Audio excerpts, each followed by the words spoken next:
Olá pessoal, hoje vou falar com vocês sobre como que as minorias podem vencer.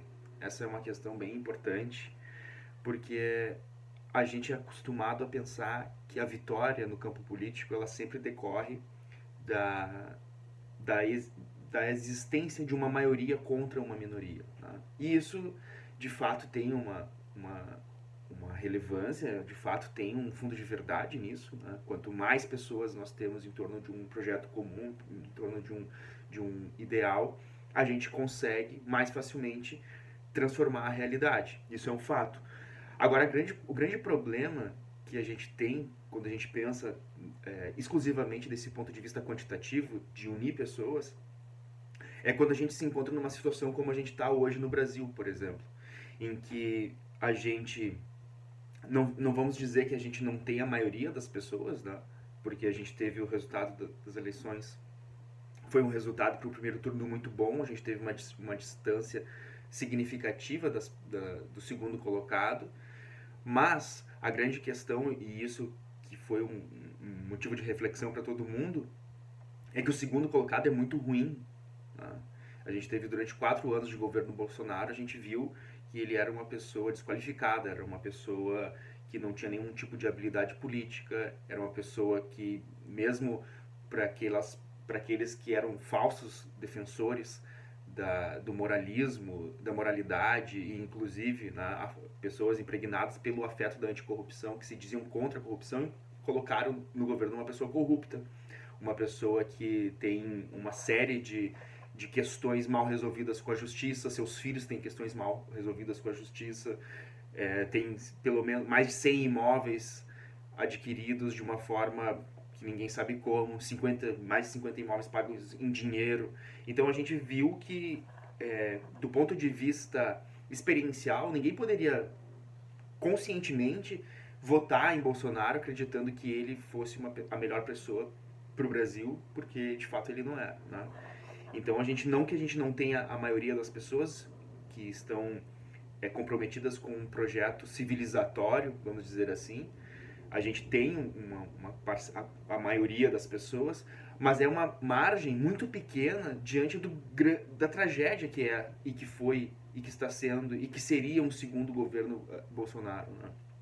E aí nessas circunstâncias, a gente tem que somar o fato de que a gente vive numa sociedade, a sociedade brasileira, ela é extremamente despolitizada. Então nós temos 50 milhões, 56 milhões de pessoas que votaram em Lula ou votaram no projeto encabeçado por Lula, mas dessas 56 milhões, qual o percentual de pessoas que estão engajadas num projeto político de fato, de transformar a realidade? É uma parte muito diminuta da sociedade. Né? É muito pequena o número de pessoas que estão mobilizadas.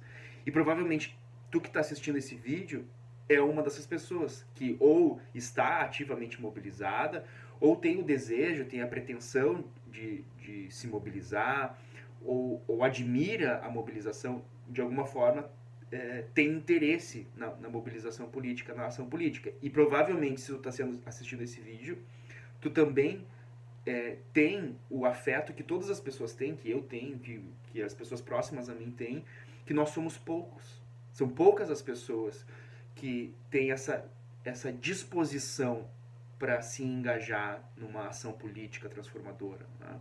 E aí a gente vê que acabamos nos sentindo poucos, seja no nossa cidade, principalmente eu que falo aqui do sul do Brasil, mas especificamente também eu falo de Porto Alegre, que é uma cidade que, pelo menos nessa eleição, deu alegria de não dar a vitória para Bolsonaro, mas também por uma margem pequena. Mas dependendo de onde a gente circula, o local que a gente circula, o trabalho, o condomínio ou a família, a gente eventualmente vai se sentir minoria. Recorrentemente a gente vai se sentir minoria. E é justamente contigo e com as pessoas que se sentem, muitas vezes como eu me sinto, que se sentem, vamos dizer assim, excluídos dessa realidade, né? Que eu vou chamar de dissidentes, né? Os dissidentes, então são pessoas que têm determinada profissão, por exemplo, são engenheiros, são dentistas, médicos, advogados, juízes, promotores, que no seu círculo diário, cotidiano, vivem com pessoas que não compartilham das visões políticas e se sentem sempre constrangidos por essa maioria que não compartilha dos mesmos ideais, dos mesmos valores. É com essas pessoas que eu quero me comunicar nesse vídeo. Todas as pessoas que se sentem minoria, todas as pessoas que se sentem dissidentes, seja onde for. É isso que eu quero discutir, que é trazer uma reflexão, desde o ponto de vista da psicologia social, de como que a gente pode entender o poder da minoria. E não só um poder no sentido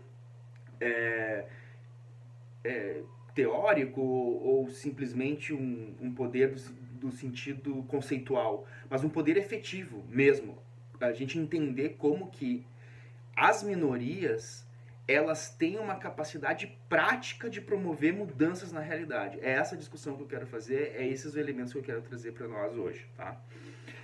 Eu vou falar sobre, pra gente falar isso, vou fazer sempre o mesmo método que eu faço, já fiz nos vídeos anteriores, vou fazer nesse, que são os métodos dos 3 pontos. Então, o primeiro ponto, o que eu vou discutir?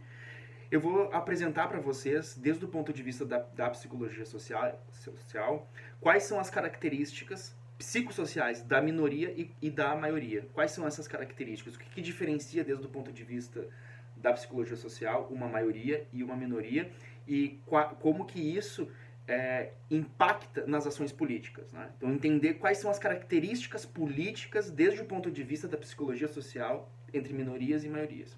O segundo ponto vou abordar justamente aquilo que talvez seja mais interessante para nós.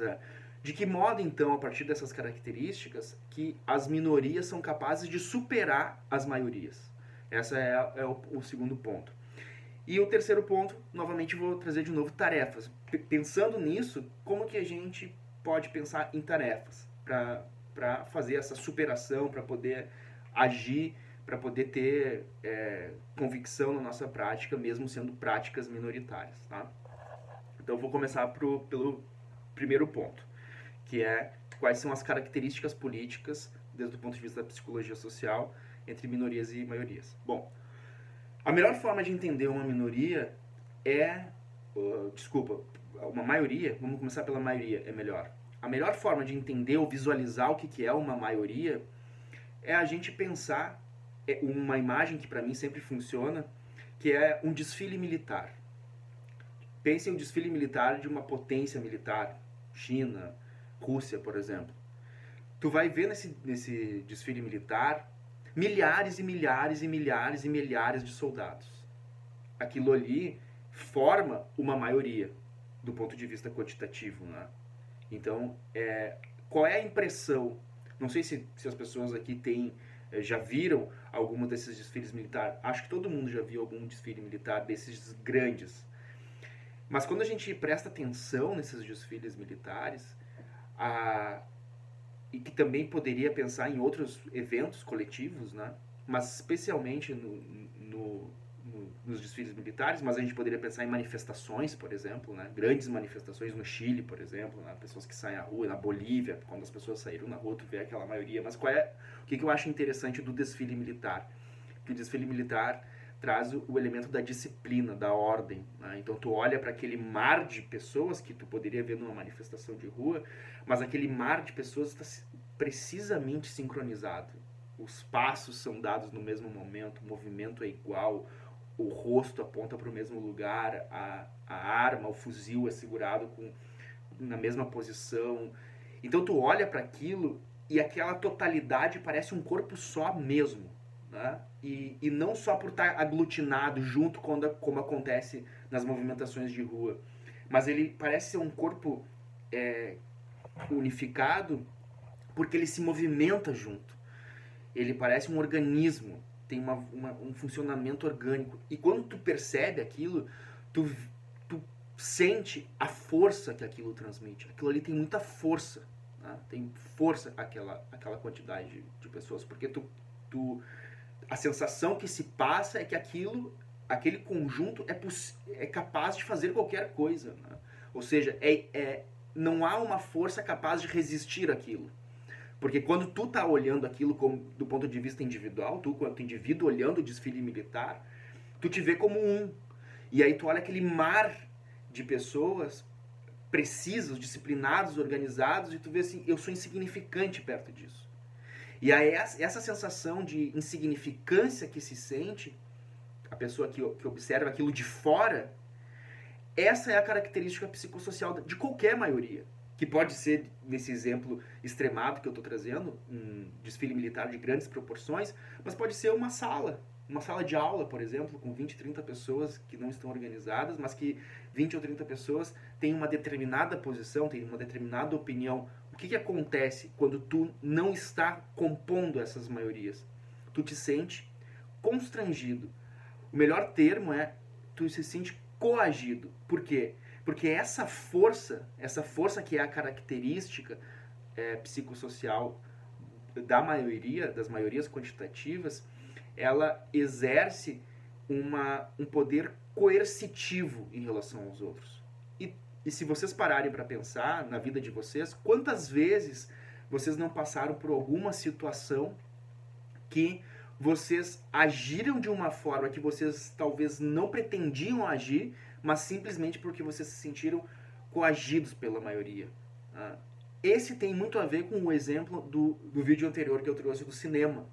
Então tu chega no cinema e aí a tua reação de identificar se o filme que tu tá vendo ele foi de fato colocado pelo projetista ou tá errado esse filme. Tu tem que sair ou tem que permanecer no cinema? O que tu vai fazer? Tu vai olhar para as pessoas para te ver qual é a reação das pessoas. Porque se todas as pessoas saírem do cinema, tu vai sair junto também. Porque tu vai imaginar que aquele filme estava errado. Então essas pessoas que se levantaram e estão saindo, todas elas, a maioria, identificou que aquilo está errado e tu vai seguir. Esse que as pessoas chamam, às vezes vulgarmente, de efeito manada. É mais ou menos isso mesmo. Né? Então a gente chega num lugar, tá todo mundo de pé, onde tem um monte de cadeiras, a gente vai se sentir constrangido de sentar. Não tem ninguém sentado. Ou, ao contrário, se tá todo mundo sentado, de repente alguém entra e todo mundo levanta, mesmo que tu nem saiba quem é aquela pessoa que tá chegando, se essa pessoa merece ou não uma reverência, se todo mundo levantou, automaticamente tu vai levantar. Por quê? Porque a força daquela coletividade, ela te constrange, ela te coage a tu te conformar ao que está acontecendo. Esse é o poder psicossocial das maiorias e que todo mundo sente, todo mundo percebe. Né? A gente sabe disso desde que a gente nasceu. As crianças são muito vulneráveis a isso, mas não são só as crianças, os adultos também. A humanidade é vulnerável ao poder da maioria, que é a força, que é isso de impor uma força que o indivíduo não consegue ou precisa sofrer muito para poder resistir, né? Independentemente dos seus desejos, dos seus afetos, independente de tu gostar ou não gostar daquilo. Se a maioria se movimenta numa direção que para ti muitas vezes é repulsiva, muitas pessoas vão se movimentar naquela direção, mesmo tendo consciência que aquilo é repulsivo, mas porque aquilo é a maioria que faz. E dentro do campo da psicologia social, a gente tem uma série de experimentos, inclusive de laboratório, que demonstram isso. As pessoas têm essa tendência de acatar os movimentos da maioria. Ponto. Por quê? Porque a maioria faz isso. É o movimento, é o desfile militar. É aquela força que mostra que ela é uma força irresistível do ponto de vista individual. Tu tem que te submeter, tu tem que te curvar. Bom, mas aí a grande questão, e a minoria? A minoria tem algum poder?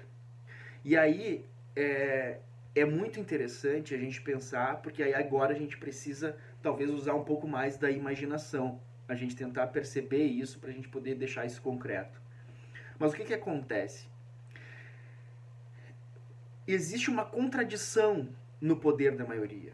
Que o poder da maioria é o seguinte: ele é aquele poder, ele se efetiva daquela forma, no momento que ele se manifesta, né? No momento que há aquela ordem da maioria, aquilo transmite uma força muito grande. Então vamos imaginar um exército com 100 mil soldados marchando no mesmo ritmo. Aquilo ali quando a gente vê, é muita força, porque são 100 mil pessoas marchando no mesmo ritmo. Só que a contradição disso é que, para que essa força permaneça vigente, é preciso que 100 mil dessas pessoas estejam plenamente comprometidas com essa força vigente. Porque vamos imaginar que desses 100 mil soldados marchando, 1000 resolvam se sentar no chão, por exemplo, e não marchar. 1000 é muito menos do que 100 mil. Mas, se isso acontecer no meio de um desfile militar, de uma potência militar, esses 1000 que se sentaram destruíram completamente o sentido daquele desfile militar. Acabaram com a força daquele desfile militar. Porque 1000 pessoas resolveram não marchar junto com as outras 100 mil. Então aqui a gente começa a ver que o poder da maioria, ele é muito forte. É uma força muito forte. Mas essa força também, paradoxalmente, é muito vulnerável. Porque para a maioria continuar exercendo o seu poder de maioria, ela precisa garantir que todas as partes que estão submetidas ao seu poder cumpram a sua submissão. Que elas não resistam. Porque se elas resistirem, não precisa ser um número equivalente para destruir o desfile militar. Pode ser um número infinitamente menor. Por quê? Porque a maioria só ganha, a maioria só vence quando o seu poder é absolutamente irresistível. No momento que o poder da maioria passa a ser só relativamente irresistível, essa sensação de força absoluta, ela se quebra. E não havendo a força absoluta da maioria, essa força relativa ela não é comparável com essa força da maioria. Então eu vou trazer mais um exemplo para talvez tentar clarificar um pouco melhor essa questão para a gente chegar no poder da minoria. Não sei se todo mundo já viu aquela imagem na China que tem um tanque de guerra fazendo um desfile militar e chega um civil, uma pessoa, e para na frente do tanque com uma bandeira branca. Não vamos discutir aqui as questões geopolíticas envolvendo essa ação, mas essa ação de uma pessoa parar um tanque, ela é, do ponto de vista da minoria, ela é muito emblemática, tanto que essa imagem ela circula o mundo até hoje. Mas foi uma pessoa.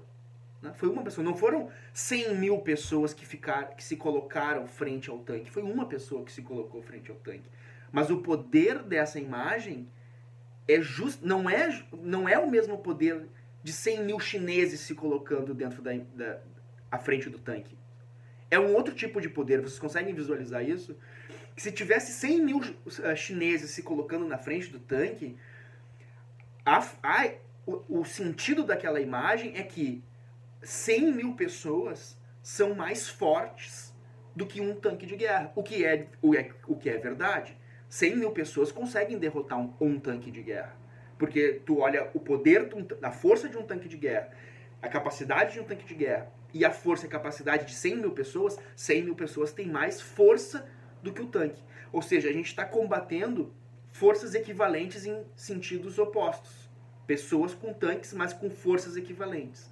Quando tu tem um tanque e uma pessoa, a força da pessoa ela é insignificante do ponto de vista do tanque. Aquele tanque poderia simplesmente passar por cima daquela pessoa e o tanque não ia nem sentir nada com aquilo. Ou dar um tiro ou alguma coisa e aquela pessoa se viraria nada. Mas por que essa imagem é forte? Essa imagem é forte justamente porque é uma única pessoa. Talvez se fosse 50, 60, 100, 200, a imagem já começaria a mudar o sentido dela. Aquele sentido daquela imagem só existe porque era uma única pessoa contra um tanque. Nesse sentido, o que aquela imagem emula é um outro tipo de poder, que é justamente o que a gente vai chegar, que é o poder da minoria. Qual é o poder da minoria? O poder da minoria é justamente a sua capacidade de, diante de uma força majoritária, opressora, de uma força superior, objetivamente superior, visivelmente superior, evidentemente superior, ainda assim se opor a ela.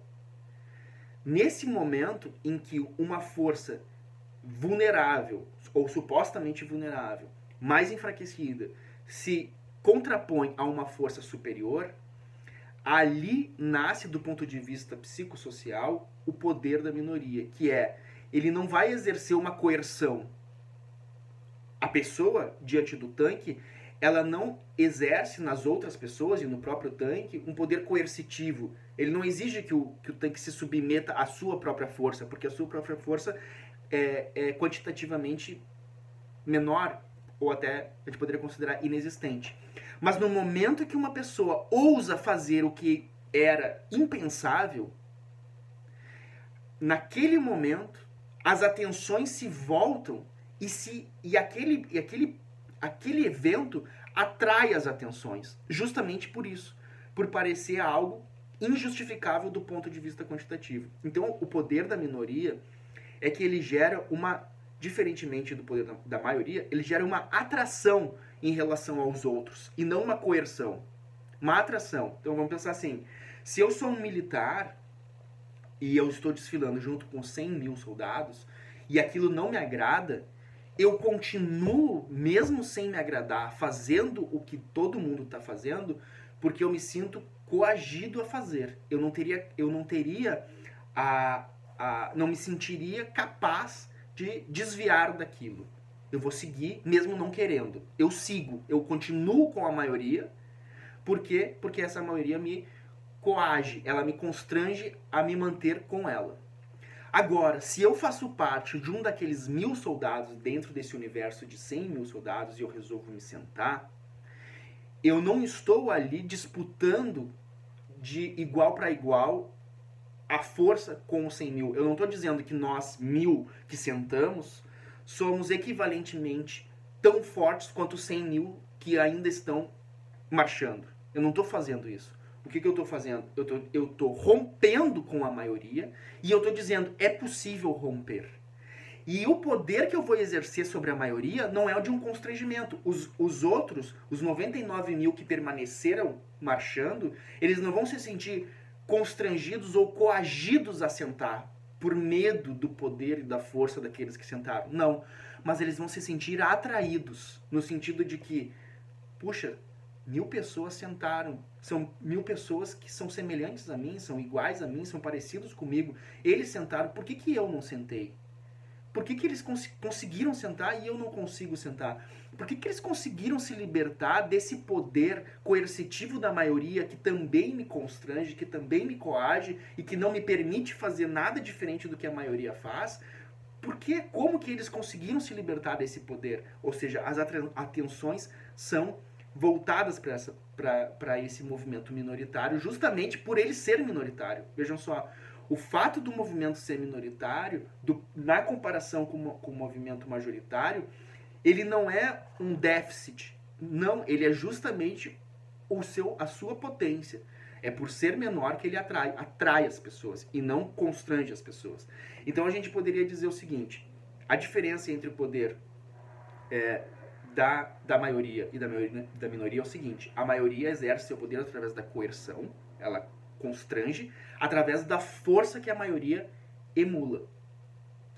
E a minoria, ela gera um poder de atração em relação à minoria, tá? Em relação à maioria, desculpa, a minoria gera um poder de atração em relação à maioria, justamente pela coragem que emula.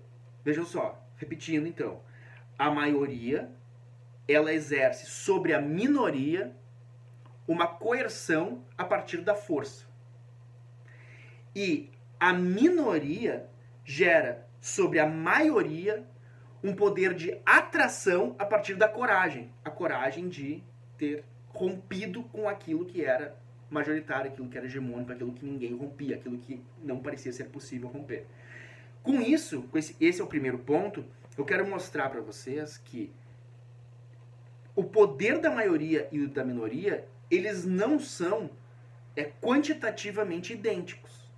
mas eles são qualitativamente distintos.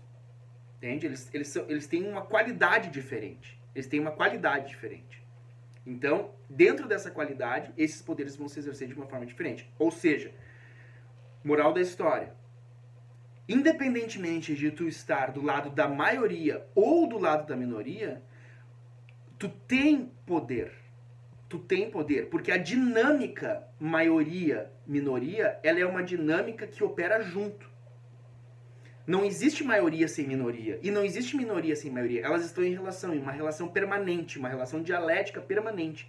Maioria e minoria. Só existe a minoria por contraste com a maioria. E só existe a maioria por contraste com a minoria. Logo, uma é interdependente da outra. Então, a maioria, para ser maioria, ela pressupõe a eliminação da minoria, certo? Só que essa é a contradição que torna o poder da minoria um poder muito estratégico. Porque o poder da maioria, ele só se consuma plenamente quando ele elimina a minoria. Só que o poder da minoria se consuma plenamente quando ele simplesmente contrasta com o poder da maioria. Vejam só, então se torna, paradoxalmente, embora seja, do ponto de vista quantitativo, muito poderoso o poder da maioria, ele também é muito instável. Ele é absolutamente instável, porque quanto maior for o poder da maioria, quer dizer que maior é, e agora eu vou fazer uma redundância, maior é essa maioria. Por isso o poder dele é grande. Só que quanto maior é essa maioria, mais instável a manutenção desse poder se torna, porque a qualquer momento pode ter aquilo que é uma dissidência. Em outro momento a gente vai falar desse termo, mas ele está vinculado estritamente a esse ponto que a gente está tratando hoje, que é da minoria. A dissidência é, a qualquer momento, algo que está dentro, que está aqui dentro, que compõe a minha força, pode sair. E essa saída vai ter um efeito, que pode ser um efeito político muito devastador para essa maioria, que é revelar a sua fraqueza. Só que vejam só, a fraqueza da maioria pode ser de um só, a dissidência de um só. Um só saindo do todo de 100 mil pode implodir aquele todo. Entende? E do ponto de vista da minoria, se torna muito mais fácil, não é uma palavra boa, fácil, na política nada é fácil, mas se torna muito mais viável a atuação da minoria, porque a minoria ela não precisa de um mínimo.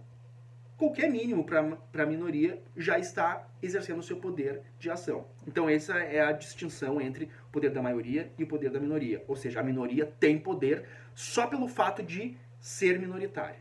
Então ela não é um demérito apenas ser minoria.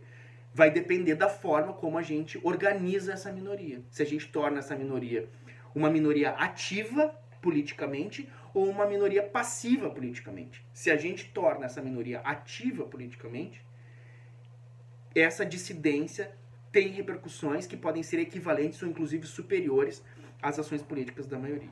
Tá? Esse é o primeiro ponto. No segundo ponto eu vou tentar ser um pouco mais direto e um pouco mais curto, porque, na verdade, eu vou só resumir o que a gente conversou agora, que é o seguinte. Então, como é que se dá a superação do ponto de vista psicossocial da minoria pela maioria? Acho que em grande parte a gente já abordou aqui. Mas a superação do ponto de vista psicossocial que a minoria produz em relação à maioria se baseia no seguinte. Como eu disse, há uma interdependência entre maioria e minoria. Elas andam numa correlação necessária entre elas.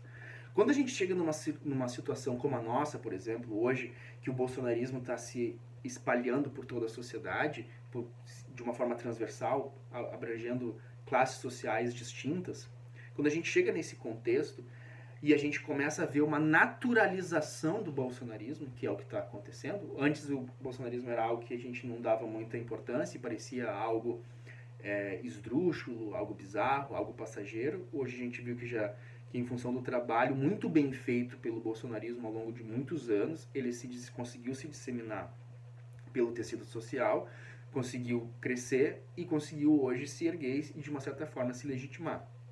Tudo isso baseado no que a gente discutiu no vídeo, que é bem importante, que quem não assistiu, assistir, que é como que a centralidade do elemento afetivo que sustenta o bolsonarismo é o antipetismo, né? Então, o antipetismo, ele justamente serviu para construir essa hegemonia psicossocial que a gente está vivendo no Brasil. A gente tem uma situação psicossocial hegemônica que é o PT, o Partido dos Trabalhadores, Lula, são pessoas, são políticos que não podem, não devem ser defendidos. Por quê? Porque foi feito ao longo de mais de 20 anos pela mídia, durante muitas horas a fio, pelo Jornal Nacional, pelos jornais, pelos rádios. Foi feita uma campanha de estigmatização do PT. O PT foi estigmatizado como sendo corrupto, como sendo algo, às vezes, igual ao que tem de pior na política, né? Foi sendo uma organização criminosa, foi colocando vários adjetivos pejorativos em cima do Partido dos Trabalhadores. E essa estigmatização que se produziu ao longo de mais de 20 anos em torno do Partido dos Trabalhadores e aglutinou os piores afetos que tem na sociedade, que é o antipetismo, a antipolítica e o ódio ao ex-escravizado, essa hegemonia conseguiu construir uma esfera pública, né? uma ambiência psicossocial e comunicacional em que se tornou indefensável o Partido dos Trabalhadores, indefensável o Lula, indefensável os governos da Dilma, indefensável o uso do vermelho, o uso dos símbolos do Partido dos Trabalhadores, se tornou indefensável, se tornou algo que ninguém usava, ninguém tinha coragem de usar. A gente viu, inclusive, nas campanhas do Partido dos Trabalhadores de 2018, a substituição da cor vermelha por outras, pelo azul, pelo verde e amarelo. A gente vê um pouco isso, inclusive, talvez na campanha de hoje, né? A gente não tem o símbolo tradicional do PT, né? As cores tradicionais do PT, a gente olha aqui nesse próprio adesivo que eu tenho aqui atrás de mim, tem o azul, tem o amarelo, porque essa ideia de mostrar que o PT não é tão PT assim, sabe? Uma forma de desconfiguração do PT. Que é um projeto de campanha, é uma proposta de campanha política. Eu entendo, entendo a justificativa, a racionalidade de se ir nessa direção, mas como eu disse no vídeo sobre o antipetismo, isso é uma forma de dar um tiro no pé, porque as pessoas que são antipetistas e que são afetadas pelo antipetismo, não vai ser o adesivo do Lula de verde e amarelo que vai fazer elas ficarem menos antipetistas. Pelo contrário, o que vai acontecer é simplesmente essa pessoa que é antipetista, ela vai continuar antipetista com a ideia de que ela está certa em ser antipetista, porque tanto ela está certa em ser antipetista que nem o PT mais usa os símbolos do PT. Então o próprio PT se torna antipetista, e esse fato do PT se tornar antipetista legitima, inclusive, o antipetismo, entende? Então, assim, é muito complexo essa proposta de ignorar o antipetismo e de não enfrentar o antipetismo. Mas, bom, para não desviar muito do nosso tema. Então, a questão central é a seguinte, que quando uma minoria ela vai superar a minoria, ela justamente faz a superação no momento em que ela quebra essa hegemonia da sociedade, ou seja, essa naturalização, que é o que a gente poderia dizer como eu vejo que está a sociedade hoje, principalmente no sul e sudeste do Brasil, que é uma hegemonia antipetista. O antipetismo é o hegemônico, é o natural, é o normal. É o normal que as pessoas que votam no Bolsonaro, elas andem de verde e amarelo. Isso é normal, isso é natural. Até porque ele foi esperto e utilizou um símbolo nacional para isso, porque também facilita esse comprometimento político, né? É fácil tu te comprometer politicamente com o teu país, ao invés de um partido, que depois tu tem que assumir que aquele partido tem problemas, ou que tu tem que assumir que aquele político tem problemas. Então tu usa a bandeira nacional, se tudo der errado, tu é brasileiro, tu continua sendo brasileiro, né? Então também tem uma estratégia muito interessante nisso, mas isso vai ser papo para outra questão. Mas a questão é a seguinte, há uma hegemonia antipetista, há uma hegemonia construída pelo bolsonarismo, que tenta se afirmar. Acho que ainda o bolsonarismo ainda não está afirmado como uma força hegemônica, a gente vê, a sociedade está dividida, mas isso está em vias de acontecer. Se ocorrer o que a gente não quer que aconteça, que é uma eventual, a possível vitória, se ocorresse a vitória do Bolsonaro, agora, em 2022, o próximo passo não seria só manter a hegemonia do antipetismo, que é o que a gente tem hoje. O próximo passo é, posto a hegemonia do antipetismo, podemos avançar um passo a mais, que é colocar como hegemônico o bolsonarismo, que é uma superação do antipetismo, que é isso que a gente está nessa, talvez nesse limiar, e por isso que é tão importante e é tão fundamental a gente derrotar o Bolsonaro nas eleições. Essas eleições, ela é muito mais do que uma eleição. Essa eleição a gente não está discutindo um projeto político partidário. Nessa eleição a gente está decidindo um plebiscito pela nossa democracia, um plebiscito pelo nosso país. Então o que acontece? Eu acho que eu até, não sei se eu estou enrolando demais vocês, mas eu vou tentar ser mais objetivo agora. Como eu disse, todo o poder da maioria é a partir dessa hegemonia e dessa naturalização. Quando a minoria surge, o que ela faz? Ela faz um contraste. Ela simplesmente faz um contraste. Aquilo que até então era natural passa a ser não natural. Ou seja, não é normal não existir o PT no momento em que alguém aparece na rua com uma bandeira do PT. Quando não tinha ninguém com uma bandeira do PT, não existir o PT era algo natural. Então as pessoas não precisavam se questionar sobre o antipetismo. O antipetismo era um dado da realidade, um dado natural da realidade. As pessoas detestam o PT e ninguém tem coragem de defender o PT. Quando aparece uma pessoa com uma bandeira vermelha, com o símbolo do PT, a estrela amarela, andando na rua, aquela naturalidade, aquela hegemonia, ela se quebra. Então, esse é o grande poder que a minoria tem, e é assim que a minoria supera a maioria. Com esse simples fato. Não precisa acontecer mais nada. Não precisa a minoria derrotar a maioria. Desse ponto de vista psicossocial. Desse primeiro passo psicossocial. Tu não precisa derrotar a maioria para te colher os frutos da tua ação. Tu sendo minoritário, o simples fato de tu aparecer enquanto minoria, provocando a contradição, provocando a confrontação, provocando o contraste. E isso aqui eu não estou falando nem uma confrontação do ponto de vista do tete a tete, de desafiar a pessoa. Não, simplesmente tu andar na rua com a tua bandeira, tu andar na tua rua de vermelho, com o símbolo do PT, deixando claro que tu tá fazendo aquilo conscientemente, porque, claro, tu pode estar andando com uma camiseta vermelha e as pessoas podem suspeitar que no meio de uma eleição polarizada, uma pessoa de vermelho, ela pode ter afinidade com o Partido dos Trabalhadores, mas aquilo não está claro. Essa pessoa pode ser uma pessoa simplesmente alienada, nem saber o que está acontecendo, ou ser um estrangeiro que veio de outro país e está de vermelho.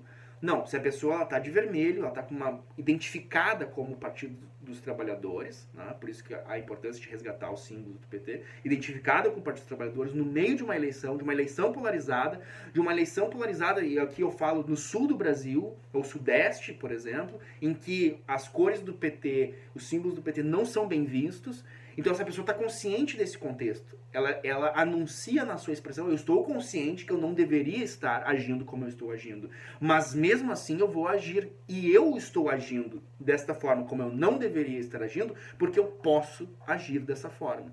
E no momento em que tu age dessa forma, mostrando que tu pode agir dessa forma, ali tu já produziu o resultado de superação que a minoria produz em relação à maioria. Tu já desnaturalizou. Tu desconstruiu aquela hegemonia. Não é mais hegemônica. Ah, mas é uma única pessoa andando no centro de Porto Alegre com uma bandeira vermelha.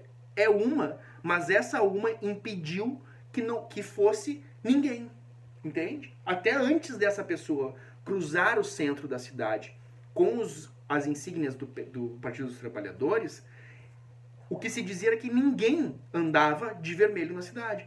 Agora, uma pessoa passou, essa pessoa vai ser notada, entende? Olha só que isso é uma coisa muito... É muito humano isso.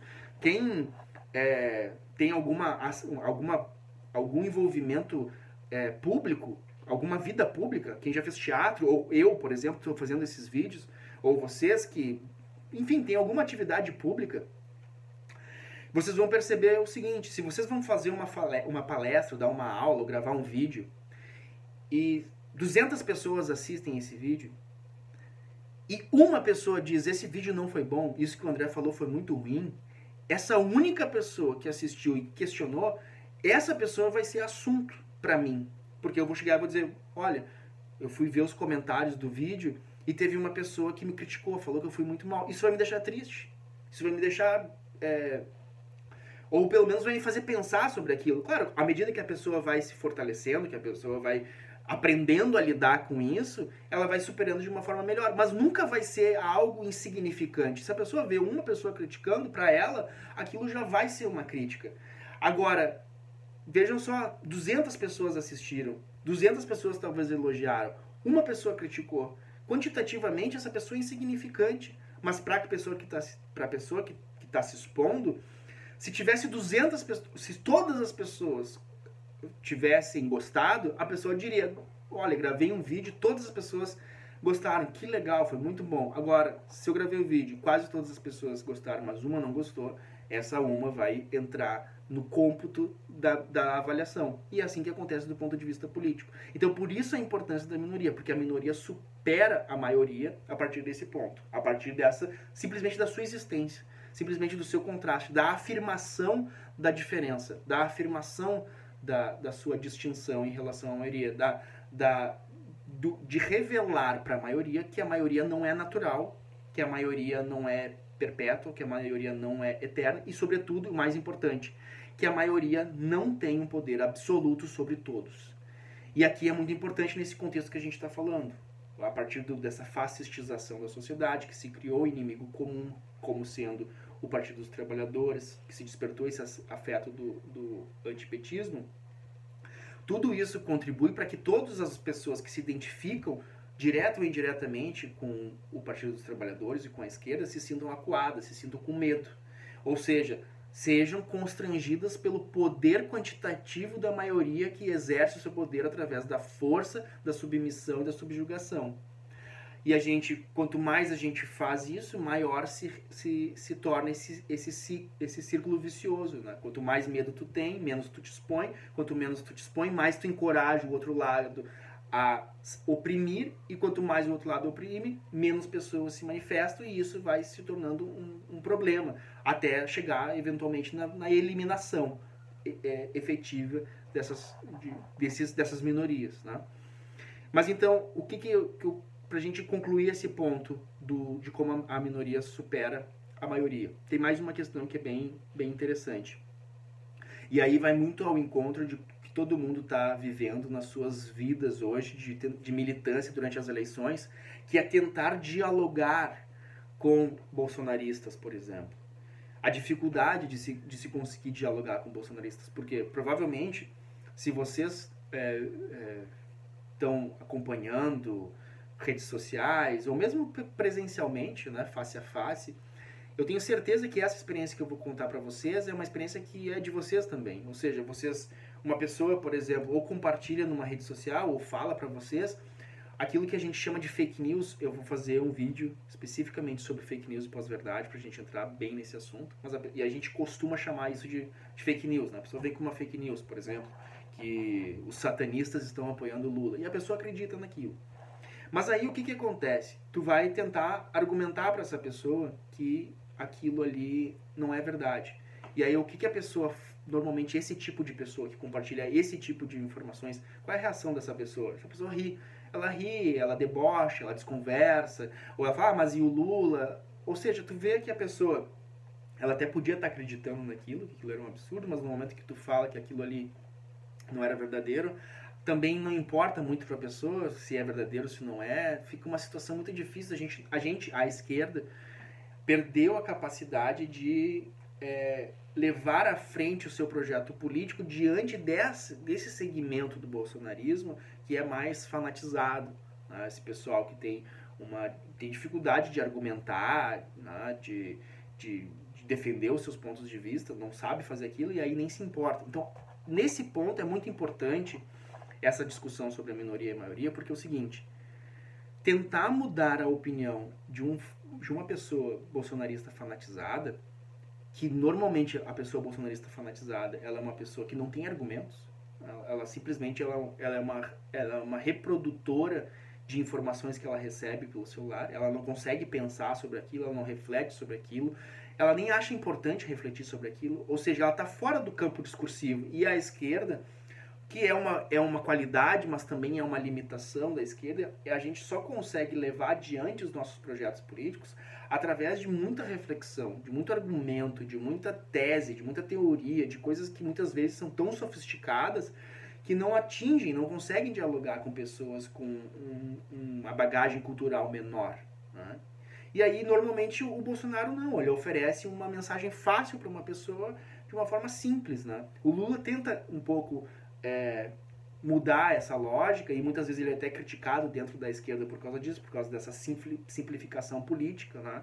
Isso é um debate que a gente pode vir a fazer em outro momento, mas em geral o que a esquerda traz é um nível de abstração muito elevado, muito alto para muitas partes das pessoas, e a gente, diante de uma pessoa que não se comunica desse ponto de vista reflexivo, a gente não sabe nem o que fazer, né? A gente fica congelado, não sei o que fazer.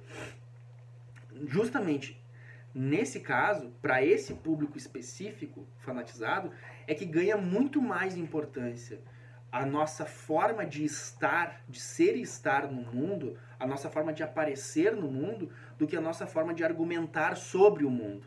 Para essas pessoas, a gente vai perder muito tempo tentando argumentar com elas, porque as pessoas não têm argumentos. E não só não têm argumentos, elas estão fora de uma relação argumentativa. A vida para elas, a decisão dela, não é uma decisão com base em argumentos. A decisão da vida dela é simplesmente com base em estímulo-resposta, você entende? Ela foi estimulada a gostar do Bolsonaro por uma série de fatores e ela está gostando do Bolsonaro. É simples. Então não é um processo reflexivo. E essa pessoa não está interessada no processo reflexivo. Então a gente não pode tentar abordar essa pessoa a partir desse ponto, porque a gente só vai se desgastar com isso. Então como que a gente age com essa pessoa? Justamente isso. A gente não precisa agir em relação a ela. A gente precisa simplesmente nos manifestarmos, em silêncio que seja, como nós somos contrastantes com ela. Ponto. Só para delimitar o fato de que essa pessoa que está ali, que está entendendo que o mundo é aquilo que ela vê, que ela vive naquele universo midiático comunicacional que ela habita, e aí ela passa pela rua e vê uma pessoa que não está compartilhando daquele mesmo mundo e que vive de uma outra forma. E aí sim, o simples fato de tu existir vai produzir aquilo que é o que falta nessa capacidade de nós nos comunicarmos com os bolsonaristas, especificamente os bolsonaristas fanatizados, que é o seguinte: a gente não consegue atrair a atenção deles. Por quê? Porque como é um movimento fascista, com traços fascistas, o bolsonarismo, todas essas pessoas, elas estão naquilo que a gente falou que é o desfile militar. Elas estão vivenciando o prazer, o gozo de estarem fazendo parte de um todo que é maior e mais forte do que elas.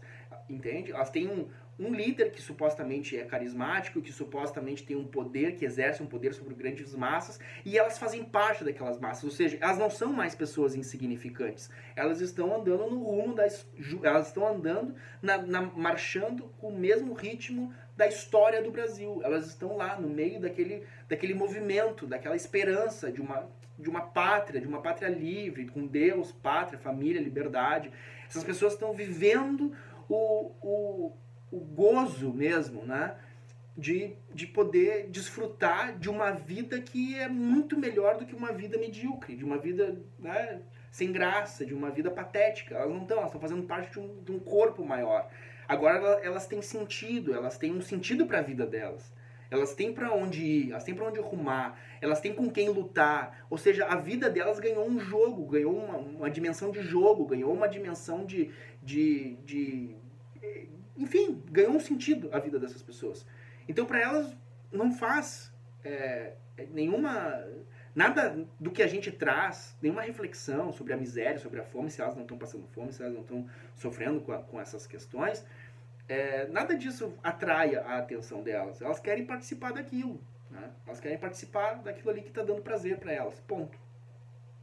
Agora, o que a gente faz então? A gente não vai discutir, a gente não vai tentar impor uma forma de se comunicar com elas. A gente simplesmente vai existir. E a gente vai conseguir essa fagulha de atenção, que é que essas pessoas que estão fanatizadas, que estão nesse movimento, percebam que esse movimento existe, mas não é o todo, é uma parte.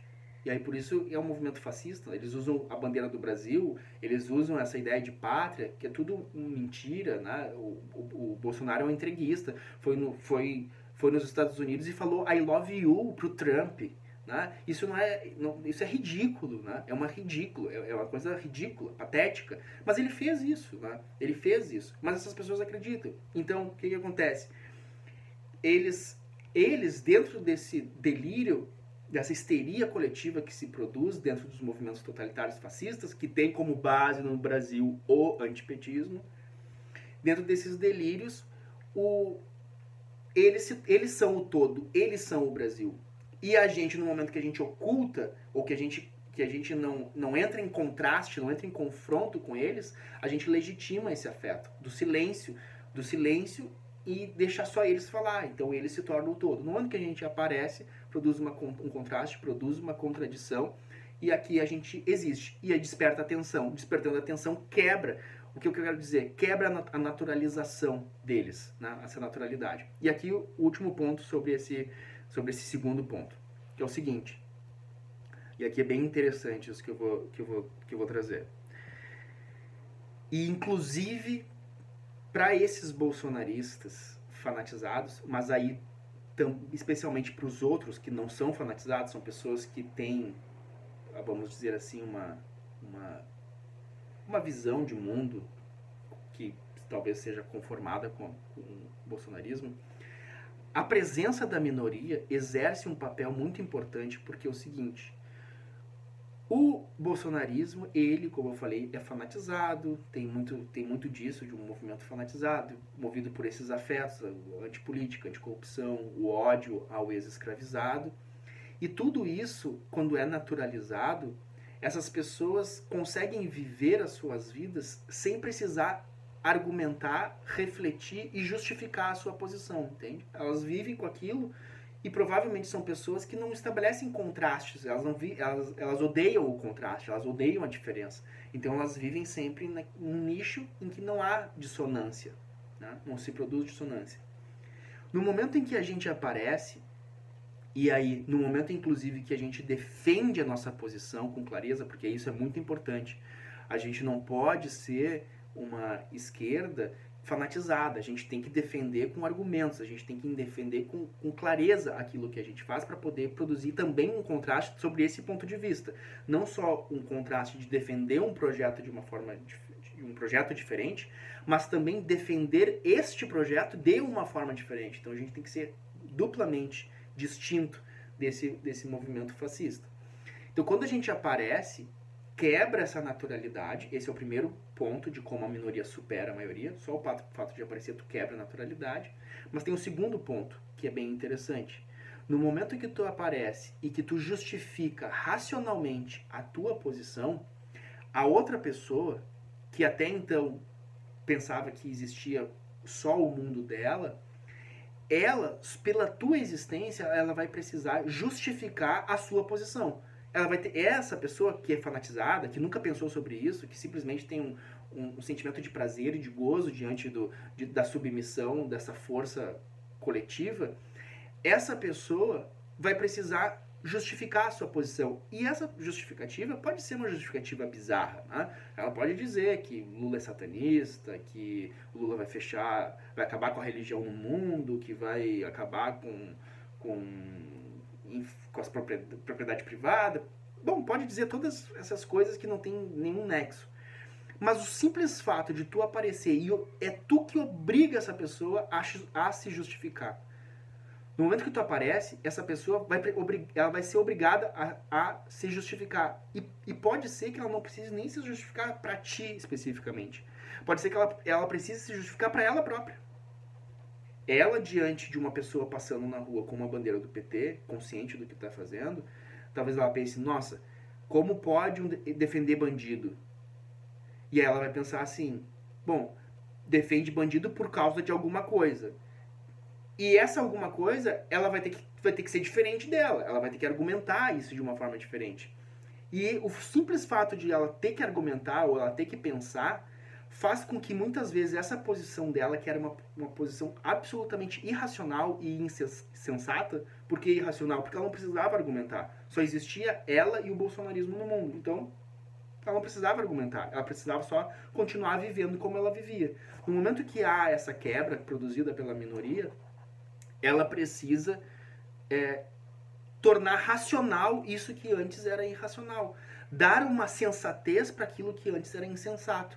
E mesmo que ela dê essa racionalidade de uma forma esdrúxula, mesmo que ela dê uma conotação de sensatez de uma forma ainda assim insensata, a gente já consegue, sem tocar na pessoa, sem dialogar com a pessoa, sem argumentar, sem confrontar a pessoa, a gente já consegue, de uma certa forma, tensionar para que ela saia da insensatez e da irracionalidade completa e comece a migrar para alguma margem de racionalidade e de sensatez. Ou seja, ela vai ter que buscar argumentos quando a pessoa cruzar na rua e dizer que Lula não é corrupto e que Lula foi injustiçado e que corrupto foram o juiz que condenou ele junto com a outra parcela dos órgãos de acusação que acusaram ele. Essas pessoas que cometeram situações que poderiam ser configuradas como corrupção, no momento que a gente fala isso provavelmente não vai mudar a opinião dessa pessoa, mas essa pessoa vai ter que buscar essas informações para poder manter a sua posição insensata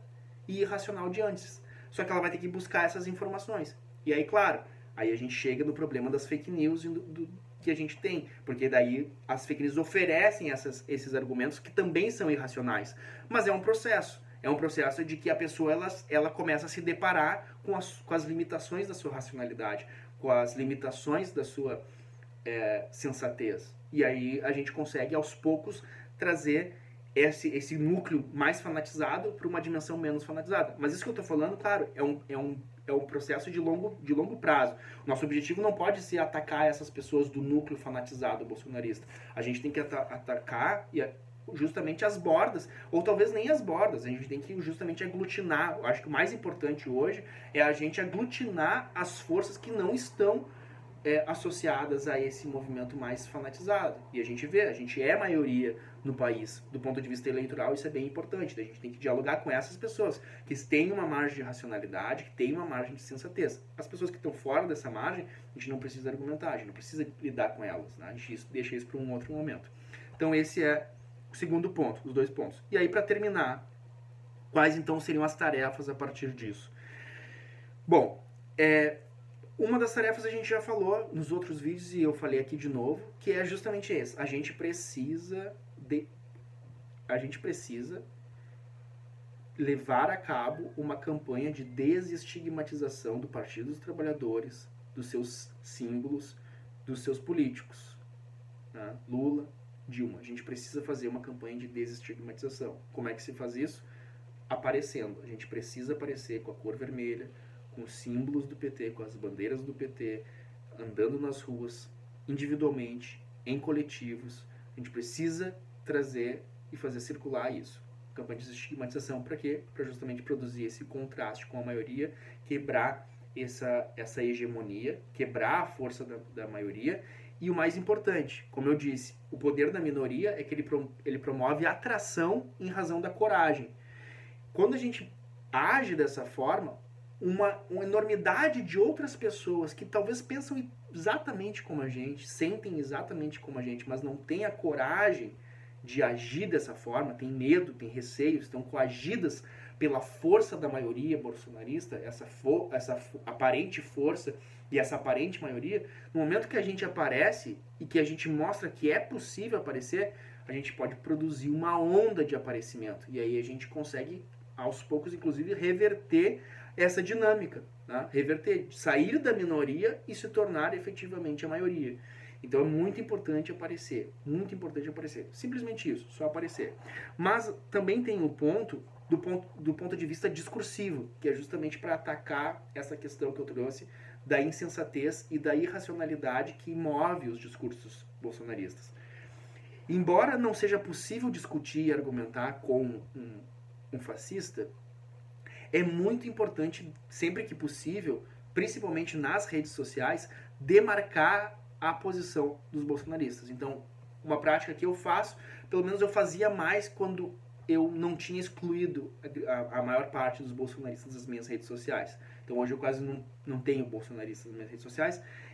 Já sabia que isso não era legal, o que eu fiz, que um dia eu me arrependeria. De fato, eu acho que me arrependi. Acho que eu deveria ter ficado com os bolsonaristas para poder, inclusive, ter um prazer de saber como é que eles estão. Muitos deles estão vivendo hoje, depois de 4 anos do governo.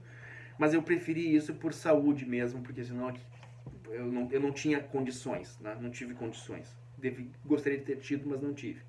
Mas para quem teve essa saúde, teve essa capacidade de se manter nas redes sociais com bolsonaristas e que se considera em condições de saúde para poder fazer essa ação, a questão é a seguinte: a gente precisa, como eu falei no vídeo anterior sobre mídia e política, né, como a centralidade da mídia para a política, a gente precisa exercer esse mesmo movimento que a gente tem que fazer nas ruas, que é sair com camisetas, botar bandeira nos carros, nas janelas. A gente também precisa ocupar as redes sociais, do mesmo sentido, de fazer esse processo minoritário de aparecimento. Mas nas redes sociais, como normalmente se manifesta por texto, e há um certo diálogo, ou um aparente diálogo, sempre que possível demarcar posições com argumentos. Então a pessoa postou uma fake news, coloca lá, isso é uma notícia falsa por causa disso. Mas não no sentido de procurar entrar no debate com a pessoa, mas demarcar, olha, isso é falso, porque a verdade é essa, e que isso que tu está dizendo é um absurdo, Lula foi inocentado, Lula é inocente. Pegar todas essas fake news, Sérgio Moro deturpou o processo penal, foi declarado suspeito pelo STF, porque eles foi chamado de, ele e Dallagnol e o Ministério Público que fez essa ação, foram chamados de quadrilha pelo ministro Gilmar Mendes, está aqui o acórdão, olha só, e começar a colocar elementos factuais que confirmem essa ressignificação da história que eu também falei nesse vídeo sobre a centralidade da mídia. A importância da gente ressignificar a história recente do Brasil. Então a gente pegar esses argumentos que são centrais, que é Lula foi inocentado, Lula sofreu uma injustiça, o PT foi injustiçado, enfim, essa história toda que eu vou trazer num outro vídeo, essa narrativa histórica, qual é a história que a gente tem para contar, que a gente tem que recontar. Pegar esses elementos e postar nas redes, para produzir contraste para as pessoas. Provavelmente a pessoa vai dar um riso, vai chamar de Lula ladrão, vai botar um 22, botar um risinho, uma bandeira do Brasil, porque eles não sabem argumentar, mas o argumento está ali.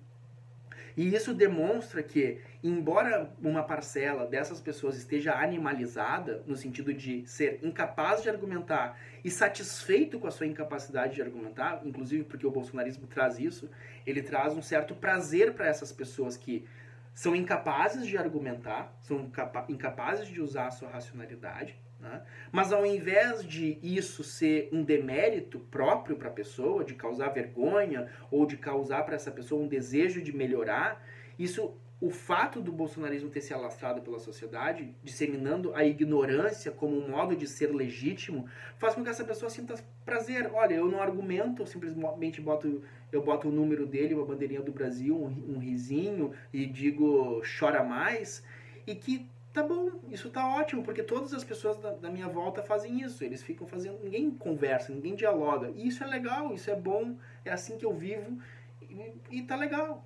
Tá? Eu estou vivendo estou tendo prazer de viver dessa forma. Mas no momento em que tu aparece e tu argumenta com delicadeza, também é importante, né? Demarcar a delicadeza, a civilidade, demarcar que há uma diferença de inclusive existencial, uma ética diferente de ver o mundo. Olha, eu vou falar contigo, não é de uma forma debochada, irônica, como vocês falam, vou falar de uma forma racional, como seres humanos falam, que vocês talvez não saibam mais falar, mas seres humanos falam assim, Na humanidade, os humanos se relacionam assim, olha só, embora isso não vá adiantar nada do ponto de vista da discussão para aquela pessoa, o que tu tá fazendo do ponto de vista minoritário? Tu tá fazendo 3 efeitos. Primeiro efeito, tu tá aparecendo como minoria, então tu tá produzindo um contraste. Segundo, tu tá demonstrando para essa pessoa que a posição dela não é natural, não é hegemônica, existem outras posições e, portanto, é preciso escolher. Tu vai precisar obrigar essa pessoa a se posicionar. Qual posição tu quer? Tu quer estar do lado da selvageria, da animalidade ou da humanidade? E a pessoa vai escolher. Provavelmente o bolsonarista fanatizado vai preferir ficar do lado da animalidade, porque é o lugar onde ele está entre iguais, né? Então ele vai preferir ficar do lado da animalidade. Ele não vai querer passar para o lado da civilidade, porque ali ele se viria como uma pessoa excluída daquele. Ele se viria como minoria dentro do ponto de vista da civilidade, das pessoas que argumentam. Então ele prefere ficar entre iguais, que é o do lado da animalidade. Mas ele vai precisar assumir essa posição. E aí, para ele assumir essa posição de estar do lado da animalidade, de alguma forma ele vai ter que argumentar, nem que seja só para si mesmo, como que isso é melhor do que o lado da civilidade. Então ele vai ter que inventar uma história para isso. E é claro que quanto mais fanatizado e quanto mais imerso dentro dessas cadeias de produção de informação bolsonarista, mais argumentos ele vai receber para poder se manter nessa posição. Mas um dia, essa fonte vai secar. E essa pessoa não vai mais ter esse argumento. E ela vai ter que se reposicionar, né? Isso pode demorar, mas isso é uma discussão que a gente vai ter para depois das eleições, que é o que fazer com o Brasil pós-eleições, porque a gente está numa encalacrada, a gente está num problema muito sério. A gente tem pelo menos 1/3 da população brasileira animalizada. Isso é muito grave, como é que a gente vai lidar com isso. Mas esse é o segundo ponto, a pessoa vai precisar argumentar, então ela vai ver que foi colocado como um contraste, ela vai precisar argumentar. E aos poucos, eventualmente, para alguns menos fanatizados, isso pode gerar uma reflexão sobre a sua irracionalidade, sobre a sua insensatez, e essa pessoa talvez precise adotar discursos um pouco mais racionais e um pouco mais sensatos, como, por exemplo, vai chegar um momento que talvez fosse importante, inclusive a gente operar com essa questão da corrupção, porque, como eu disse, né, um dos afetos importantes é o afeto anticorrupção. Talvez é importante mostrar para essas pessoas o quanto Bolsonaro e a família dele são acusados de corrupção e tem uma série de elementos na vida deles que não tem como comprovar, que são muito estranhos, né? Então, assim, a pessoa ter 100 imóveis, trazer esses elementos e mostrar para essa pessoa, produzir um contraste com o discurso dela, que é: eu estou defendendo o Bolsonaro por causa da anticorrupção. É mentira. Essas pessoas estavam defendendo o Moro, estavam defendendo todas essas pessoas. Essas pessoas não se importam com a corrupção, mas esse afeto move elas em direção ao antipetismo. Mas mostrar para elas: bom, mas tu está falando da corrupção, mas olha só o que tem aqui. Da antipolítica, mas o Bolsonaro está há 20 anos, o Bolsonaro fez isso. E contradizendo essa pessoa. O que vai fazer? Essa pessoa vai ter que buscar elementos para se justificar para si própria e talvez, eventualmente, se essa pessoa não estiver no polo animalizado do bolsonarismo, talvez, inclusive, argumentar com vocês. E se ela for argumentar com vocês, só o fato de ela estar se dispondo a argumentar com vocês, ela já não está mais no polo animalizado, ela já sofreu uma grande evolução na vida dela. E à medida que ela for falando com vocês, isso já vai tirando ela de um outro, colocando ela num outro patamar, num outro âmbito da discussão, que é o âmbito da racionalidade. E aí, se ela chegar em determinado ponto em que, não, tudo bem, eu reconheço, o Bolsonaro é um cara corrupto, a família dele é corrupta, ele é um péssimo político, ele é uma pessoa horrível, ele é uma pessoa que não fez nada, nem na presidência, morreram 700 mil pessoas, ele não fez nada, ele foi uma pessoa grosseira, ele é uma pessoa incivilizada, ele destruiu a reputação internacional do Brasil. Eu concordo com tudo isso. Mas e o PT? Aí que chega a questão. Se essa pessoa chegar em todo esse processo de reconhecimento de que o Bolsonaro não é nada, se ela chegar nesse processo, a gente já pode dizer que essa pessoa se desnazificou, né? A gente conseguiu fazer, que é um processo bem difícil. Isso que eu estou falando é para uma parcela bem pequena do bolsonarismo mais radical. Mas se acontecer isso, essa pessoa, pelo menos, ela já se desnazificou. E aí o que vai ficar? Vai ficar aquilo que eu já discuti no primeiro vídeo, que é central. O antipetismo. Essa pessoa vai chegar e dizer, não, tudo bem, ela vai assumir. Porque é o que acontece. O Bolsonaro, ele é simplesmente uma carne de canhão do antipetismo. Então as pessoas se abraçam no Bolsonaro, no bolsonarismo, no verde amarelismo, não por causa dessas coisas, porque isso é ridículo, né? Sair por aí de verde e amarelo, fazendo cara pintada, assim, é ridículo, é muito ridículo. E essas pessoas sabem que é ridículo. Mas esse ridículo é a condição necessária para elas vencerem o PT. Então, elas, entre serem ridículas e vencerem o PT, elas preferem vencer o PT e, portanto, serem ridículas. Se a gente consegue tirar essas pessoas do bolsonarismo, que é muito importante a gente fazer isso, a gente não pode desconsiderar esse passo, é importante, essa pessoa vai assumir que isso é ridículo, vai assumir que o Bolsonaro é incapaz, que é um absurdo ser o Bolsonaro, mas o PT não dá. Aí que a gente tem que, em paralelo a esse processo de desnazificação, a gente precisa fazer a desconstrução do antipetismo. Por isso que essas coisas andam juntos. Bom, pessoal, é isso. Esse vídeo ficou bem mais longo, mas eu acho que é bem importante. Esse vídeo, junto com o primeiro do antipetismo, para mim, eles são dois elementos-chave nessa discussão. E eu espero que a gente possa continuar falando sobre essas questões. Se alguém tiver alguma contribuição, deixa nos comentários. Vou achar muito bom a gente poder dialogar. Se puder compartilhar com alguém, vai ser também bem bom. Agradecer vocês por terem compartilhado os outros vídeos, terem curtido, tá sendo bem legal. Fazer o canal crescer, um canal nanico ainda, né? Mas vai ser, acho que vai nos ajudar. Tá me ajudando bastante poder desabafar com vocês, pelo menos, né? E eu acho que vai ser bem interessante a gente seguir nessa proposta, porque, como eu disse, esse desafio não acaba com as eleições. As eleições, elas simplesmente um pedaço disso, né? A gente vai ter que esperar ver o que vai acontecer nas eleições para saber o que vai acontecer. Mas eu acho que a gente vai ter muito trabalho pela frente e é importante que a gente vá se organizando assim. Então, até breve com mais um vídeo e até logo. Valeu, tchau.